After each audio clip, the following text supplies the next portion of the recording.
അയ്യ നിന്നുടെ മെയ്യാ സകലം നെയ്യാടുന്നതു കാണാനായി കലിയുഗ വരദ കരിമലവാസ പുണ്യം തേടി വരുന്നു ഞാൻ.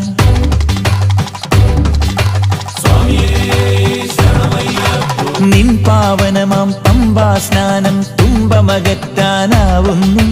ശബരിഗിരീശ ശരണം തരണേ ജന്മം സാർത്ഥകമാകാനായി. മിഴിനീരിലിന്നു ചിറമുങ്ങുമ്പോൾ തുണയായി വേണമങ്ങൊന്ന്. മിഴിനീരിലിന്നു ചിറമുങ്ങുമ്പോൾ തുണയായി വേണമങ്ങൊന്ന്. അറിയാത്ത വീതിയിലുഴലുമ്പോൾ മുറിവേറ്റു പാദം നോവുന്നു. അയ്യ നിന്നുടെ മെയ്യാ സകലം നെയ്യാടുന്നതു കാണാനായി കലിയുഗ വരദ കരിമലവാസ പുണ്യം തേടി വരുന്നു ഞാൻ.